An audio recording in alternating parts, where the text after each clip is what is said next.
Alhamdulillah. Assalatu wassalamu ala rasulillah. Rabbana zidna ilma. Rabbi shrah li sadri wa yassir li amri wahlul uqdatam min lisani yafqahu qawli. Ya Fattah. Subhanaka la ilma lana illa ma 'allamtana innaka antal alimul hakim. A'udhu billahi minash shaitanir rajim. Bismillahir rahmanir rahim. சூரத்துல் பக்கரா அத்தியாயம் 2. இதுல பசுமாடு அப்படிங்கிற meaning இருக்கு. இது மதீனாவுல இறக்கப்பட்ட சூரா. வசனங்கள் 286 வசனங்கள். இத பத்தி சொல்லும் போது திருக்குர்ஆனோட 2வது அத்தியாயம், இதோட பேர் தான் சூரத்துல் பக்கரா. பசுமாடுங்கிற ஒரு மீனிங் வருது. அல் குர்ஆன்ல ஒவ்வொரு அத்தியாயத்துக்கும் பலதரப்பட்ட விஷயங்கள் இடப்பட்டிருக்கு. இதுல அனைத்து விஷயங்களையும் நம்ம ஒருங்கிணைத்து இந்த அத்தியாயத்துக்கு தலைப்பிடுறது ரொம்ப பொருத்தமா இருக்காதுங்கிறதுனால, அதே நேரத்துல அடையாளத்திற்காக ஒவ்வொரு அத்தியாயத்திற்கும் ஒரு பெயர் இருக்கணும். அதனால இந்த அத்தியாயத்துல வரக்கூடிய பொருள்கள்ல ஒண்ணு இந்த அத்தியாயத்துக்கு பேரா சூட்டப்படுறது வளமை, மரபு. அப்படி இந்த மரபுக்கேற்ப இந்த அத்தியாயத்துல, அதாவது சூரா பக்ரால பனு இஸ்ராயேல் காலத்துல ஒரு கொலையாளியை கண்டுபிடிக்கிறதுக்காக ஒரு பசுமாட்டை அறுக்கிறாங்க. அதோட உறுப்புகள்ல ஒன்றை எடுத்து அந்த இறந்தவருடைய உடம்புல சடலத்து மீது அடிச்சா அவர் எழுந்து வந்து கொலையாளி யாருன்னு சொல்லிடுவாரு அப்படின்னு சொல்ல வரக்கூடிய செய்தி மூசா அலைஹிஸ்ஸலாம் அவங்களுடைய காலத்துல நடக்குது. அந்த தகவல் இந்த 2வது அத்தியாயத்துல 67வது வசனத்துல வரும். இந்த சம்பவத்துக்கு முக்கியத்துவம் கொடுத்து அல் பக்கரா, அதாவது பசுமாடு அப்படின்னு இந்த அத்தியாயத்துக்கு பெயர் வைக்கப்பட்டிருக்கு. இந்த அத்தியாயத்தோட பெயர்கள்ல ஒரு அடையாளமே தவிர இது தலைப்பு கிடையாது. இந்த அத்தியாயத்தோட பேரை பார்த்துட்டு இந்த அத்தியாயம் முழுக்க மாட்டை பத்தி தான் இருக்குமா, அதை பத்தி தான் பேசுவாங்களா அப்படின்னு நம்ம நினைச்சிடக்கூடாது. 286 வசனங்கள் இடம்பெற்றிருக்கு. நபி ஸல்லல்லாஹு அலைஹி வஸல்லம் அவங்க மக்காவை திறந்து மதீனாவுக்கு ஹிஜ்ரத் செய்த பின்னாடி அருளப்பட்ட முதலாவது மதனி அத்தியாயம்னு சொல்லப்படுது. இந்த அத்தியாயத்துல அல்லாஹ் ஒருத்தன் தான், அவனுக்கு இணை இல்ல, துணை இல்ல, அவனுக்கு கூட யாரும் இல்ல. ஏக இறை கொள்கை தௌஹீத்னு சொல்றாங்கல்ல, அந்த தௌஹீத், மறுமை நம்பிக்கை, மனித குல ஒற்றுமை, மத நம்பிக்கையாளர்கள் பற்றிய செய்தி, முந்தைய நபிமார்களுடைய வரலாற்று குறிப்புகள், வழிபாடு, குடும்ப இயல் சட்டம், குடும்பம் நடத்துறதுக்குல அந்த குடும்பவியல் சட்டம், பொருளாதார நடைமுறை விதி, பல்துறை கருத்துக்களும் ஏராளமான அருட்செய்திகளும் இந்த சூறாவுல இடம்பெறும். சுப்ஹானல்லாஹ். பசுமாடுன்னு அதுல வரக்கூடிய ஒரு செய்திக்கு முக்கியத்துவம் கொடுத்து பெயர் வைக்கப்பட்டிருக்கே தவிர, இந்த அத்தியாயத்துக்குள்ள முதல் விஷயமா அல்லாஹ் தஆலா ஓரிரை கொள்கையைத்தான் சொல்றான். ஒரே ஒரு இறைவன் தான், பல இறைவன் கிடையாது, பல இறைவன் கொள்கை கோட்பாடு கிடையாது. தௌஹீத், ஓரிரை கொள்கை தான் முதன்மையானது அப்படிங்கிற முதல் விஷயமா அந்த ஏகத்துவத்தை அல்லாஹ் சுப்ஹானஹு வ தஆலா சொல்லிட்டு மறுமையை நம்பணும் அப்படிங்கிற விஷயத்த சொல்றான். அதுக்கடுத்து இந்த மறுமையை நம்பி ஓரிரை கொள்கையில இருக்கக்கூடிய மனிதர்கள் நீங்க ஒற்றுமையா இருக்கணும், ஒற்றுமைங்கிறது முதன்மையானது. அதுக்கடுத்து மத நம்பிக்கையாளர்கள் இருக்காங்கல்ல, யூதர்கள் இருக்காங்க, கிறிஸ்தவர்கள் இருக்காங்க, புத்திஸ்ட் இருக்கிறாங்க, இது மாதிரியான பல பிரிவுகள் இருக்கிறாங்கல்ல, அவங்களுடைய செய்திகள்லாம் எப்படிங்கிற அதையும் அல்லாஹ் தஆலா இந்த சூறால பேசலாம். அது மட்டும் இல்ல, முந்தைய நபிமார்களுடைய வரலாறு இருக்குல்ல, அதோடைய குறிப்புகளும் இதுல இருக்குது.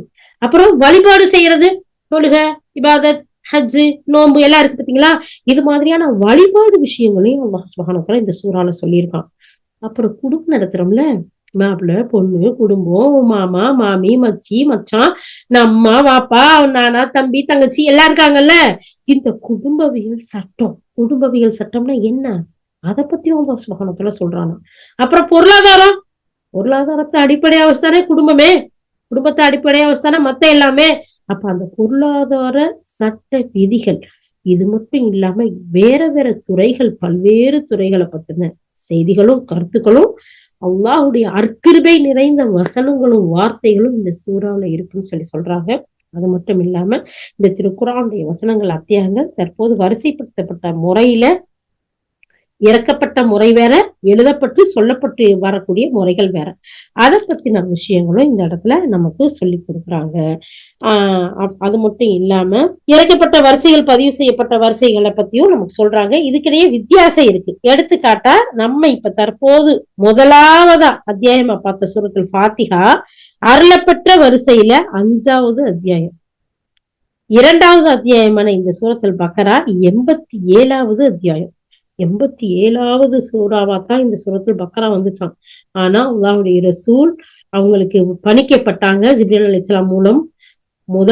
முதல் அத்தியாயமா சூரத்துல் ஃபாத்திஹா, 2வது அத்தியாயமா சூரத்துல் பக்கராவை வைக்கணும்னு சொல்லிட்டு அல்லாஹுடைய அந்த ஏற்பாட்டுல அல்லாஹுடைய தூதருக்கு ஜிப்ரீல் அலைஹிஸ்ஸலாமுடைய கண்காணிப்புல இதை முதலா வைங்க, இது 2வது வைங்க என்று சொல்லி அந்த அடிப்படையில தொகுக்கப்பட்டது. அப்போ முதல் அத்தியாயம் சூரத்துல் ஃபாத்திஹா பார்த்து முடிச்சிட்டோம். 2வது அத்தியாயமான சூரத் பக்கராவை நம்ம பார்க்க போறோம். ஓகே, அல்ஹம்துலில்லாஹ். இதுல வந்திருக்க சிறப்புகள் எல்லாம், அல்லாஹ் சுப்ஹானஹு வ தஆலா சொல்லக்கூடிய செய்திகள் எல்லாம் பார்ப்போமா? வாங்க பார்க்கலாம். ஸ்டார்ட் பண்ணுங்க படிக்கிறதுக்கு. أعوذ بالله من الشيطان الرجيم. بسم الله الرحمن الرحيم. ألف لام ميم. இது அல்லாஹ்வின் வேதமாகும். இதில் யாதொரு சந்தேகமும் இல்லை. இறையச்சமுடையோருக்கு இது சிறிய வழிகாட்டியாகும். அவர்கள் எத்தகையோர் என்றால், ஆயிப் எனும் மறைவானவற்றை நம்புகிறார்கள், மேலும் தொழுகையை நிலை பெறச் செய்கிறார்கள். நாம் அவர்களுக்கு வழங்கியவற்றிலிருந்து செலவும் செய்கிறார்கள். மேலும் உமக்கு இறக்கி அருளப்பட்ட வேதத்தின் மீதும் உமக்கு முன்னர் இறக்கி அருளப்பட்ட வேதங்கள் மீதும் நம்பிக்கை கொள்கிறார்கள். இறுதி தீர்ப்பு நாளின் மறுமையின் மீதும் அவர்கள் உறுதியாக நம்பிக்கை கொள்கிறார்கள். இத்தகையோரே தம் இறைவனிடமிருந்து வந்த நேர்வழியில் இருப்பவர்கள், மேலும் இவர்களே வெற்றி பெறுபவர்கள். அல்ஹம்துலில்லாஹ், அல்ஹம்துலில்லாஹ். முதல் 5 வசனம் சூரத்துல் ஃபாத்திஹால படிச்சோம். முதல் 7 வசனம் அல்லாஹ்வை புகழ்ந்தோம். அல்லாஹ்கிட்ட எல்லாம் உன்னை வணங்கி உன்கிட்ட உதவி தேடுறேன், எங்களுக்கு நேரான வழி காட்டியாங்களான்னு சொன்னோம். அந்த நேரான வழியில யாரெல்லாம் நடந்தாங்களோ அவங்களுக்கு யாருக்கெல்லாம் நீ அருள் புரிஞ்சாயோ அப்படிப்பட்ட வழியாவா, யாருக்கு மேல கோபமும் உன்னுடைய சாபமும் வந்து அந்த வழி இல்லைன்னு கேட்டதுக்கு அல்லாஹ் சுப்ஹானஹு வ தஆலா எப்படி சொல்றான் பாத்தீங்களா? முதல் அத்தியாயத்துல இந்த சூரத்துல் பக்கரால முதல் 5 வசனம் பாருங்க. யாரு வெற்றி பெற்றவர்கள் எல்லாருக்கும் புரிஞ்சிருக்கும்னு நான் நம்புறேன்.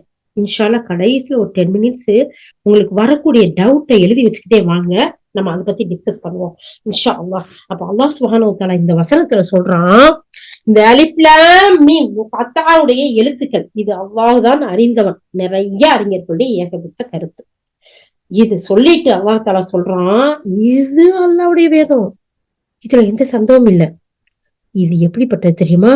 யார் அல்லாஹ்வை அஞ்சுறாங்களோ, பயப்படுறாங்களோ, நம்பிக்கை கொண்டு வாழ்றாங்களோ அவங்களுக்கு நேர்வழி காட்டி.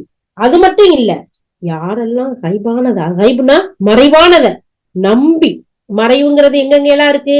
கபூர்ல இருந்து இருக்கு, சக்கராத்திலே இருக்கு. சக்கராத்துல நடக்குது நம்ம யாருக்குமே வெளியில யாருக்கும் தெரியாது.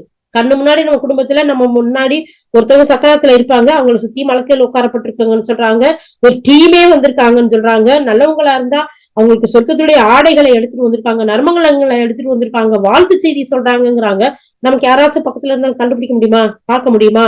சோ அங்க இருந்து எல்லாத்தையும் நம்ம நம்பணும். மறைவான அத்தனை செய்திகளை நம்பி, அது மட்டும் இல்ல, கபருடைய வாழ்க்கைக்கு பின்னாடி எழுப்ப பின்னாடி மஹ்ஷருக்கு பின்னாடி நல்லோர்களா இருந்தா ரைட் ஹேண்ட்ல நம்மளுடைய ரிசல்ட் பேப்பர் வாங்கி வாவ் மாஷா அல்லாஹ் தபாரக்கல்லாஹ் எங்கேயோ போயிடுவோம். இல்லாட்டி அல்லாஹ் நீ பாதுகாத்தருவாயாக, அந்த கூட்டத்துல எங்களை யாரையும் சேர்த்துறாதையா அல்லாஹ். அப்ப அப்படிப்பட்ட செய்திகளை எல்லாம் நம்ம நம்பக்கூடியவர்களா இருக்கணும். அப்புறம் இதெல்லாம் நம்பிட்டோம்னா அடுத்து என்ன? சஜ்தாதான், தொழுகைதான். அந்த தொழுகையை நிறைவேற்றக்கூடியவர்களா இருக்கணும். அப்போ அல்லாஹ் கொடுத்த, அல்லாஹ் அதுக்கு பின்னாடி கொடுத்திருக்கிறான்ல, அவன் தானே கொடுத்தான், அளவு இல்லாம கொடுத்தான், கணக்கு இல்லாம கொடுத்திருக்கான். பேங்க்ல வச்சிருக்கோம், போட்டியில வச்சிருக்கோம், பீரோல வச்சிருக்கோம், அண்டர் கிரவுண்ட்ல வச்சிருக்கோம், அங்க வச்சிருக்கோம், இங்க வச்சிருக்கோம், சிட்டில வச்சிருக்கோம், எவ்வளவு வச்சிருக்கோம். அதுல இருந்து அல்லாஹ்வுக்காக கொடுத்து செலவு செய்யக்கூடியவர்களா இருப்பாங்க. அல்ஹம்துலில்லாஹ், அல்ஹம்துலில்லாஹ். யா அல்லாஹ், கேட்ட ஒவ்வொன்னையும் சின்னதோ பெருசோ நம்மளால முடிஞ்சதை செயல்படுத்தும் இன்ஷா அல்லாஹ். அதுக்கடுத்து அல்லாஹ் தஆலா சொல்றான், நபியே உங்களுக்கு இறக்கணும்னு இந்த குர்ஆன், இதையும் இதுக்கு முன்னாடி இருக்கிற வேதங்களை நம்பிக்கை கொள்ளக்கூடியவர்களா இருப்பாங்க, தீர்ப்பு நாள் மீது உறுதியா நம்பிக்கை கொண்டு செயல்படுவாங்க. இப்படிப்பட்ட இறை அடியார்கள் தான், இப்படிப்பட்ட ஈமான்தாரிகள் தான் நாளை வெற்றி அடையக்கூடியவர்களா இருக்காங்க. இதெல்லாம் உங்களுடைய ரப்புட்டிருந்து வந்த நேர்வழின்னு நம்பி செயல்படுறாங்கல்ல, இவங்க வெற்றி அடைறாங்க. அல்லா இந்த வெற்றி அடைந்த கூட்டத்தில் நீங்கள் அனைவரையும் சேர்த்து வை அல்லா. யா அல்லாஹ் வெற்றி அடைந்த கூட்டங்களை உருவாக்கக்கூடிய தாயிகளாக ஆக்கி வை அல்லா. யா அல்லாஹ் அழகான முறையில் சொல்லக்கூடிய மக்களாக எங்களை ஆக்கி வை அல்லா. எங்களுக்குள்ள இருக்கக்கூடிய வெட்கம், எங்களுக்குள்ள இருக்கக்கூடிய சங்கடம், எங்களுக்குள்ள இருக்கக்கூடிய சோம்பேறித்தனம் எல்லாத்தையும் உங்களிடம் போக்கி விட்டியாவா. கேட்ட ஒவ்வொரு செய்திகளை நாங்களும் செயல்பட்டு பிற மக்களையும் அமல் செய்யக்கூடிய ஒரு அழகிய சமுதாயத்தை உருவாக்கக்கூடிய தாயங்களாக, முன்மாதிரியால முஸ்லிம் பெண்களாக எங்களை ஆக்கி வையாங்க. ஆமீன் ஆலமீன். முதல் 5 வசனமும் இன்னும் எக்கச்சக்கமா விளக்கம் சொல்லிக்கிட்டே போலாம். ஆனா போதும். ஓகே, அல்ஹம்துலில்லாஹ். அடுத்த 5 படிங்க. இவ்விஷயங்களை யார் நிராகரித்தார்களோ அவர்களை நீர் எச்சரிப்பதும் எச்சரிக்காதிருப்பதும் அவர்களை பொறுத்தவரை ஒன்றுதான். எவ்வகையிலும் அவர்கள் ஏற்றுக்கொள்ளக்கூடியவர்கள் அல்ல. அல்லாஹ் அவர்களின் இதயங்களின் மீதும் அவர்களின் செவிப்புலன்கள் மீதும் முத்திரை வைத்து விட்டிருக்கின்றான். மேலும் அவர்கள் பார்வைகள் மீதும் திரை விழுந்திருக்கிறது. தவிர அவர்கள் கடும் தண்டனைக்கு உரியவர்கள் ஆவர். இன்னும் அல்லாஹையும் இறுதி தீர்ப்பு நாளையும் நம்பி இருக்கிறோம் என கூறுவோர் சிலரும் மனிதர்களில் உள்ளர். ஆயினும் அவர்கள் நம்பிக்கை கொண்டோர் அல்ல. இப்படி கூறி அவர்கள் அல்லாஹையும் நம்பிக்கை கொண்டோரை ஏமாற்றுகின்றனர். ஆனால் உண்மையில் அவர்கள் தம்மை தாமே ஏமாற்றிக் கொள்கின்றனரே அன்றி வேறில்லை. எனினும் இதனை அவர்கள் உணர்வதில்லை. அவர்களுடைய நெஞ்சங்களில் நோய் இருக்கிறது. அல்லாஹ் இந்நோயை அவர்களுக்கு இன்னும் அதிகப்படுத்தி விட்டான். மேலும் அவர்கள் பொய்யுரைத்துக் கொண்டிருந்த காரணத்தால் கொடிய தண்டனையும் அவர்களுக்குண்டு. அல்லாஹ் சுப்ஹானஹு வ தஆலா வெற்றி பெற்றவங்க யாருங்கிறத சொல்லிட்டு நோய் உள்ளவங்க யாரு சொல்றானா இல்ல? இந்த விஷயங்களை, எந்த விஷயங்களை இந்த முன்னாடி படிச்சோம்ல 5 விஷயங்கள், யார் வெற்றியாளர்கள், அந்த விஷயங்களை யார் நிராகரிக்கிறாங்களோ, புறம் தள்ளுறாங்களோ, அதை பத்தி அலட்சியமா இருக்கிறாங்களோ, இப்படிப்பட்ட மனிதர்களுக்கு நீங்க எச்சரிக்கை செஞ்சாலும் சரி, எச்சரிக்கை செய்யாட்டியும் சரி, எல்லாமே ஒண்ணுதான். ஏன் தெரியுமா? அவங்களுடைய உள்ளங்கள்ல நோய் இருக்கு. அவங்க உள்ளங்கள்ல அல்லாஹ் சுப்ஹானஹு சொல்றான், என்னதான் சொன்னாலும் செவிடங்காதுன ஊதுன சங்கு மாதிரி அவங்க இதயங்கள் அடைப்பட்டு, செவிகள் அடைப்பட்டு, அவங்களுடைய பார்வைக்கு முன்னாடி திரை விழுந்து கடும் தண்டனைக்குரியவர்களா இருக்கிறாங்க. அதனாலதான் இதெல்லாம் எங்க முன்னவங்க சொன்னது, எங்க ஊர்ல செஞ்சது, எங்க ஊர் பழக்கம், எங்க குடும்பத்து பழக்கம், நாங்க எப்படி இவ்வளவு நாள் செஞ்சதை விடுறது? இந்த கேள்வியெல்லாம் யாரு கேட்பா? இந்த வசனங்களை நிராகரிக்கக்கூடியவங்க தான். ஏன்னா அல்லாஹ் சுப்ஹானஹு வ தஆலா முதல் 5 வசனத்துல ரொம்ப தெளிவா அழகா சொல்லிட்டான். அப்படி நிராகரிக்கக்கூடியவங்களுடைய உள்ளத்துல திரை இருக்கு, கண்ணுல திரை இருக்கு, உள்ளங்கள்லாம் முத்திரையிடப்பட்டுருச்சு, காதுகள் கேட்கல, மந்தமா போயிடுச்சு. இப்படிப்பட்டவங்க அல்லாஹ்வை நம்பிக்கை கொண்டவங்களை ஏமாத்துறாங்க. அவங்க ஏமாத்துறோம்னு நினைச்சுக்கிட்டாங்க முஸ்லிம்களை, மோமீன்களை. இல்ல, அவங்களேதான் ஏமாளிகளா இருக்கிறாங்களங்கிறத அவங்களே உணராம இருக்கிறாங்க. இப்படிப்பட்டவங்களுடைய உள்ளங்கள்ல நோய் இருக்குது. அந்த நோயை அல்லாஹ் தஆலா அதிகப்படுத்தி கடுமையான தண்டனையும் கொடுக்க போறான். ஏன்னா அவங்களுக்கு சொல்லியாச்சுல, சொல்லியும் புரியல. அப்படிப்பட்டவங்களுக்கு இதுதான் தண்டனைங்கிறத சொல்லி காட்டான். அடுத்தது படிக்கிறீங்களா? இன்னும் பூமியில் குழப்பம் விளைவிக்காதீர் என அவர்களிடம் சொல்லப்பட்டால், நிச்சயமாக நாங்கள் சீர்திருத்தம் செய்பவர்களே என அவர்கள் கூறுகிறார்கள். எச்சரிக்கை, நிச்சயமாக அவர்கள்தாம் குழப்பவாதிகளாவர். ஆயினும் இதனை அவர்கள் உணர்வதில்லை. இன்னும் மற்ற மனிதர்கள் ஈமான் நம்பிக்கை கொண்டது போல் நீங்களும் நம்பிக்கை கொள்ளுங்கள் என அவர்களிடம் சொல்லப்பட்டால், மூடர்கள் நம்பிக்கை கொண்டது போல் நாங்களும் நம்பிக்கை கொள்வதா என்றே அவர்கள் பதில் சொல்கிறார்கள். எச்சரிக்கை, நிச்சயமாக இவர்கள்தாம் மூடர்கள் ஆவர். ஆயினும் இதனை அவர்கள் அறிவதில்லை. இன்னும் இறை நம்பிக்கை கொண்டிருப்போரை அவர்கள் சந்தித்தால், நாங்கள் நம்பிக்கை கொண்டிருக்கின்றோம் என கூறுகின்றனர். மேலும் தாங்கள் ஷைத்தான்களுடன் அவர்கள் தனிமையில் இருக்கும் போது, நிச்சயமாக நாம் உங்களுடன் தான் இருக்கின்றோம், உண்மையில் நாங்கள் அவர்களை பரிகாசம்தான் செய்து கொண்டிருக்கின்றோம் என சொல்கின்றனர். அல்லாஹ் அவர்களை பரிகாசம் செய்து கொண்டிருக்கின்றான். அவன் அவர்களுக்கு அவகாசம் அளித்து கொண்டும் இருக்கின்றான். அவர்களோ தமது வரம்பு மீறிய நடத்தையில் கண்மூடித்தனமாக உழன்று கொண்டே இருக்கின்றார்கள். அல்ஹம்துலில்லாஹ், அல்ஹம்துலில்லாஹ். அல்லாஹ் சுப்ஹானஹு வ தஆலா எவ்வளவு ஒரு அற்புதமா இந்த வசனங்கள்ல சொல்லி காட்டுறான் பாத்தீங்களா? யாருக்கு நேர்வழி, யாருக்கு வெற்றி? முதல் 5 வசனத்துல நிராகரித்தவர்கள் வழிகேட்டுல இருக்கிறாங்க, அவங்களுடைய உள்ளங்கள்ல நோய் இருக்குங்கிறத அல்லாஹ் தஆலா சொல்லிட்டு, இப்படிப்பட்ட மக்கள்கள் எப்படி பேசுறாங்க? இந்த பூமியில குழப்பம் செய்யாதீங்கப்பான்னு சொல்லும் போது, நாங்களா குழப்பம் செய்யறோம், நாங்களா சீர்திருத்தவாதிகள்னு சொல்லி பேசக்கூடியவர்களாகவும், நீங்க தான் குழப்பத்துல செய்யக்கூடியவர்கள்னு சொல்லக்கூடியவர்களாகவும் இருக்கிறாங்க. ஆனா அவங்க செய்யற குழப்பத்தை அவங்களே உணராம இருக்கிறாங்க. அது மட்டும் இல்லாம ஈமான் கொண்ட மக்களை பார்த்தா அவங்க சொல்றாங்க, மூடர்கள் ஈமான் கொண்ட முஃமின்களை பார்த்து சொல்றாங்க, இந்த மூடர்கள் ஈமான் கொண்டது மாதிரி நாங்களும் ஈமான் கொள்வோமா அப்படின்னு சொல்லிட்டு அவங்கள கேலியும் கிண்டலும் பண்றதா சொல்றாங்க. ஆனா இவங்கதான் மூடர்கள். அவங்களுடைய நண்பர்களை பார்க்கும்போது, நாங்க அவங்களோட இருக்கிறத நீங்க பாக்குறீங்க, அப்படி பார்த்து எங்களை தப்பா நினைச்சிடாதீங்க, அந்த மூடர்கள் நம்பிக்கை கொண்ட மாதிரி எல்லாம் நாங்க நம்பிக்கை கொள்ள மாட்டோம் அப்படின்னு சொல்லிட்டு அவங்கள பரிகாசமா பேசுறதா அவங்க நினைச்சுக்கிட்டு பேசிட்டு இருக்கிறாங்க. அல்லாஹ் அடுத்த வசனத்துல சொல்றான், அல்லாஹ் தான் அவங்கள பரிகாசம் பண்றான், நீங்க பரிகாசம் பண்ணல.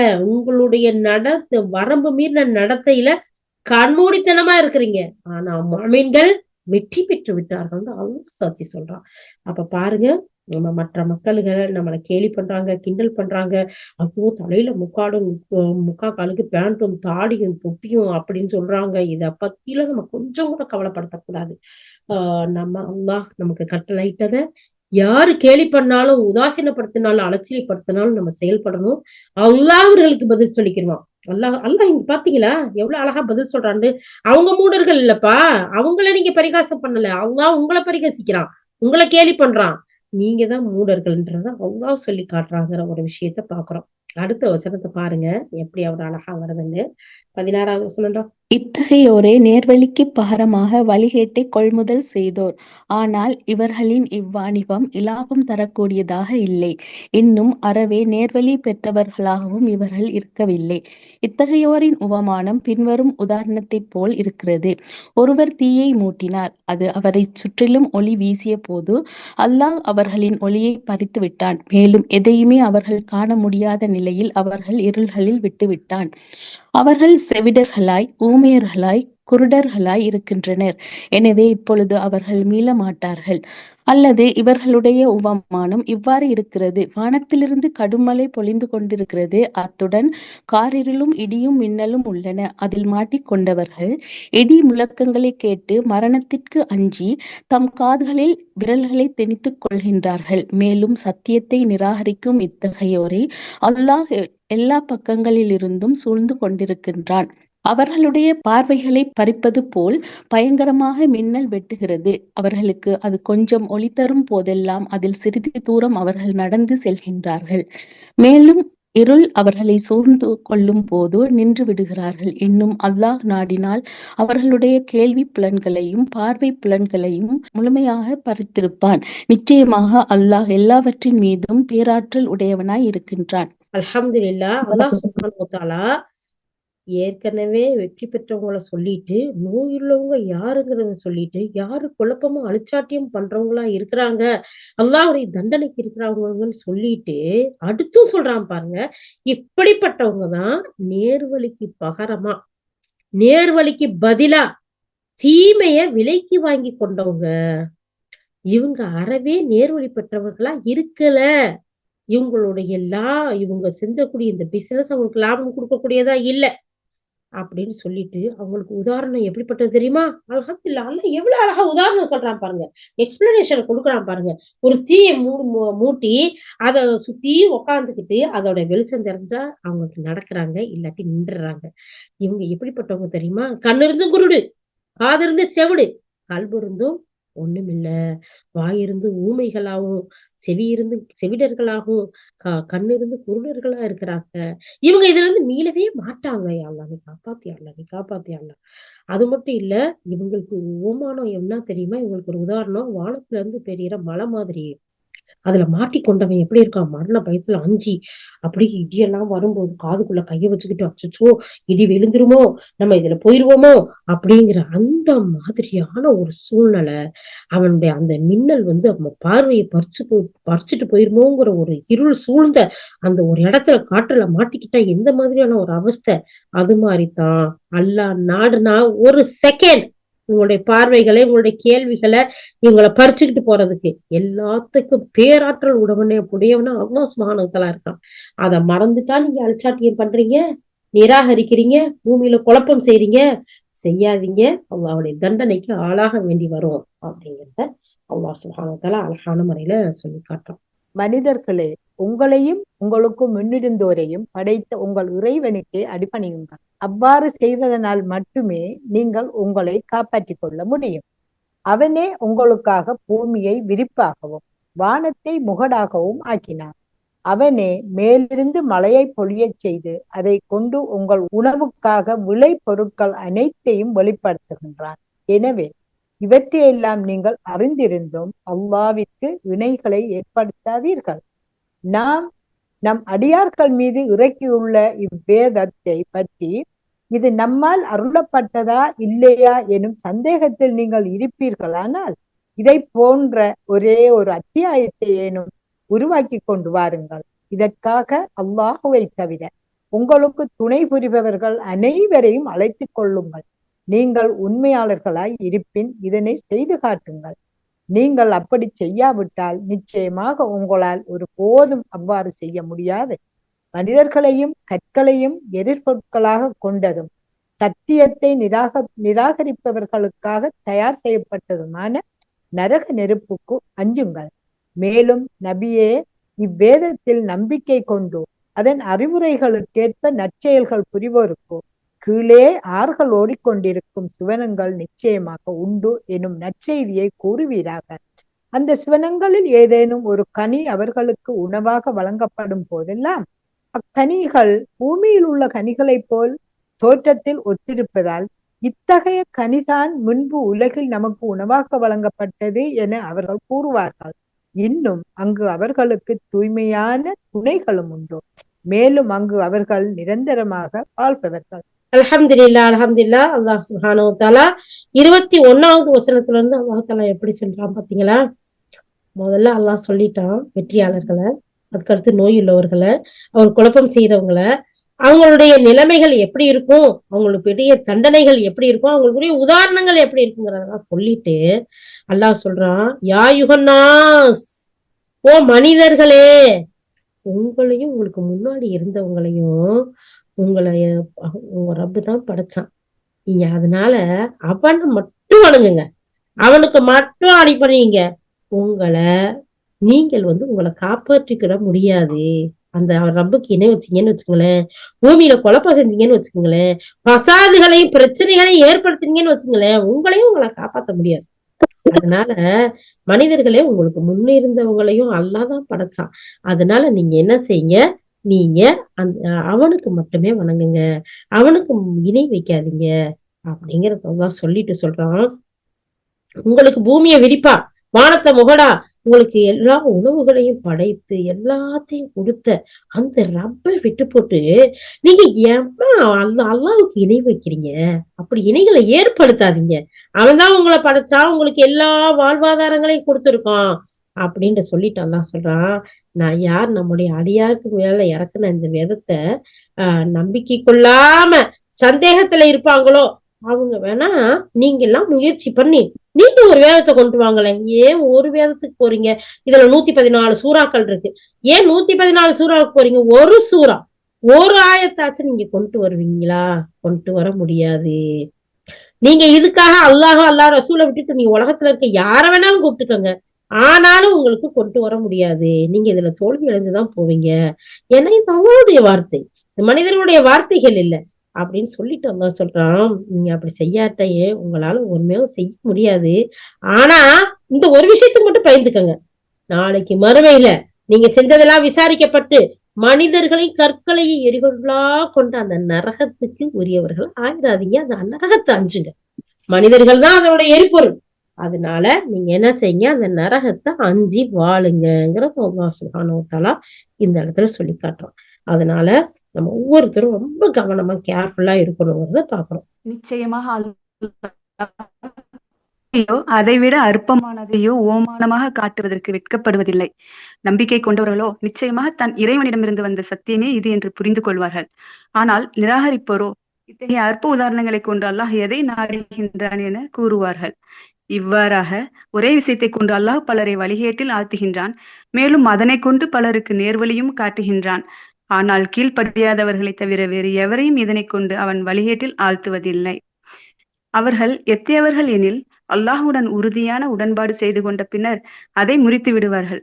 மேலும் எந்த உறவு முறைகள் இணைத்து வைக்கப்பட வேண்டும் என்று அல்லாஹ் கட்டளையிட்டுள்ளானோ அவற்றை துண்டிப்பார்கள்.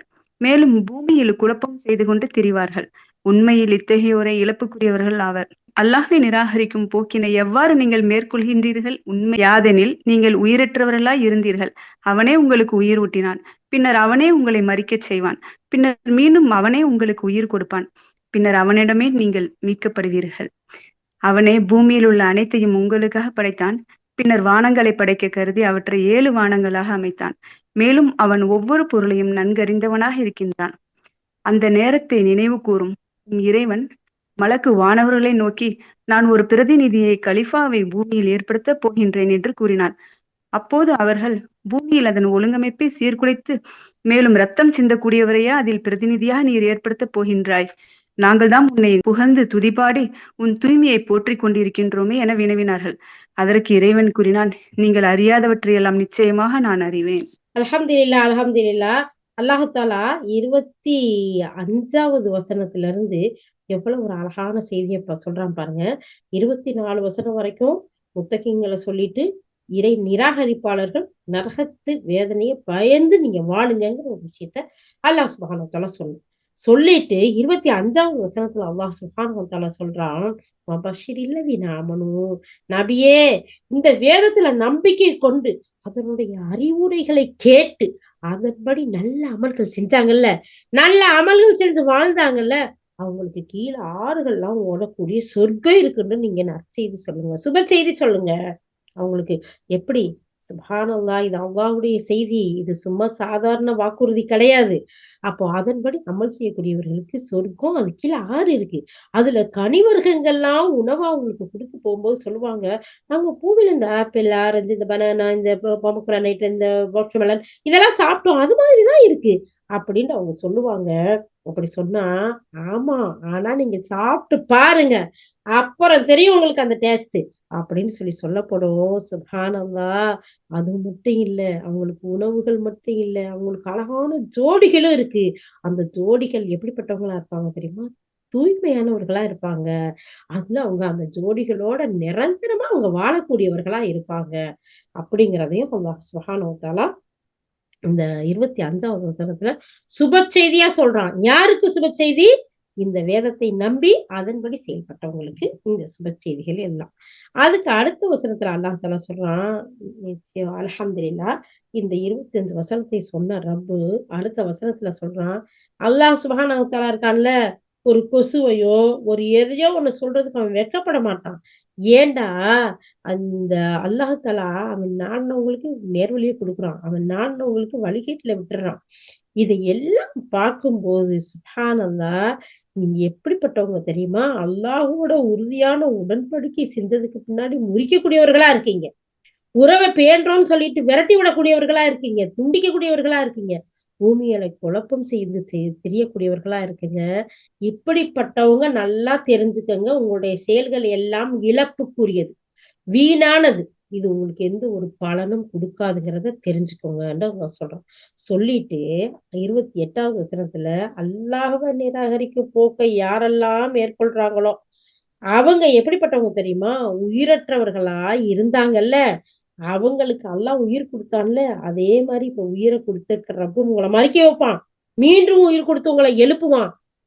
அல்லாஹ்வை நிராகரிக்கக்கூடிய மக்களே தெரிஞ்சுக்கோங்க, ஒண்ணுமே இல்லாம இருந்தீங்க, உங்களை அவன் தான் படைச்சான், உங்களை மௌத்தாக்குவான், திருப்பியும் உங்களை உயிர் கொடுத்து எழுப்புவான். அதை நீங்க நல்லா ஞாபகம் வச்சுக்கோங்க. அப்போ உங்களுக்கு நல்வாழ்க்கை வேணுமா? இறைவனை நம்பிக்கை கொண்டு நல்ல செயல்கள் செய்யுங்க. அப்படி இல்லையா, இதோட சாப்டர் க்ளோஸ். நீங்க நஷ்டவாளிங்க, அதுல இருந்து ஒரு நாள் மீட்டெடுக்கப்படாது. அதனாலதான் உங்களுக்கு ஒரு கொசுவை கூட அற்பமா ஒண்ணு கூட நான் சொல்றதுக்கு, உதாரணத்தை சொல்றதுக்கு நான் வெட்கப்படல. இதெல்லாம் சொல்றேன். உங்களுடைய செயல்கள், நீங்க அல்லாஹ்ட்ட வாக்குறுதி கொடுத்ததுக்கு பின்னாடி மீறக்கூடியவர்களா இருக்காங்க, சொந்த உறவுகளை முறிக்கக்கூடியவர்களா இருக்கீங்க. நீங்க இப்படிலாம் செய்யாதீங்க. அவங்கள படைக்கப்பட்ட விதத்தை பாருங்க. ஒண்ணுமில்லாம இருந்தீங்கல்ல, உங்களை நான் படைச்சேன்ல, திருப்பி உயிர் கொடுத்து எழுப்புவான்ல, இதே மாதிரி மறுமுறை செய்யறது எனக்கு கஷ்டமே இல்லை, அதனால அஞ்சி வாழக்கூடியவர்களா இருங்க அப்படின்ட்டு மனிதர்கள் எல்லாம் சொல்லிட்டு, மனிதனை இந்த பாரு, இந்த பூமியை பாரு, வானத்தை பாரு, இதையெல்லாம் நான் எப்படி அழகா படைச்சிருக்கேன்னு, இந்த ஒவ்வொரு பொருளையும் நன்கு அறிந்தவங்க உங்களை மீண்டும் படைக்கிறதுக்கு சக்தி பெற மாட்டானா? அதனால யாரு நம்பிக்கை கொண்டு செயல்படுறீங்களோ உங்களுக்கு சுப செய்தி இருக்குது. அதுல அழகான சொர்க்கம் இருக்கு, ஆறுகள் இருக்கு, வீடுகள் இருக்கு, அதுல அழகான உணவுகள் இருக்கு, தூய்மையான துணைகளும் இருக்கு. இப்படிப்பட்ட ஈமான் கொண்ட மக்களுக்கு, நற்செயல்கள் செய்யக்கூடிய மக்களுக்கு வெற்றி பெற்றார்கள்ங்கிற சுப செய்தி இருக்குங்கிறது அல்லாஹ் சொல்லி முடிக்கிறான். அல்ஹம்துலில்லாஹ். யா அல்லாஹ், நாங்கள் இதையெல்லாம் நீ எங்களுக்கு கட்டளையா அழகான முறையில் எங்களுக்கு அறிவித்து கொடுத்தாயோ யா அல்லாஹ், அவை ஒவ்வொன்றையும் அழகிய முறையில் ஏற்று செயல்படக்கூடிய மக்களாக எங்கள் ஒவ்வொருவரையும் ஆக்கி அருள்வாயாக. யா அல்லாஹ், கேட்டதன்படி அமல் செய்யக்கூடியவர்களாக ஆக்குவதோடு பிற மக்களுக்கும் இந்த செய்திகளை எடுத்து சொல்லக்கூடிய நன்மக்களின் கூட்டத்திலும் எங்கள் ஒவ்வொருவரையும் சேர்த்து அருள் புரிவாயாக. வாஹிரு தஅவானா அல்ஹம்துலில்லாஹி ரப்பில் ஆலமீன். சுப்ஹானல்லாஹி பிஹம்திஹி, சுப்ஹானல்லாஹி வபிஹம்திஹி, நஷ்ஹது அன் லா இலாஹா இல்லா அன்த, நஸ்தக்ஃபிருக வ நத்தூபு இலைக். சுப்ஹான ரப்பிக ரப்பில் இஸ்ஸத்தி அம்மா யசிஃபூன், வஸ்ஸலாமுன் அலல் முர்ஸலீன், வல்ஹம்துலில்லாஹி ரப்பில் ஆலமீன். அஸ்ஸலாமு அலைக்கும் வரஹ்மத்துல்லாஹி வபரகாத்துஹு.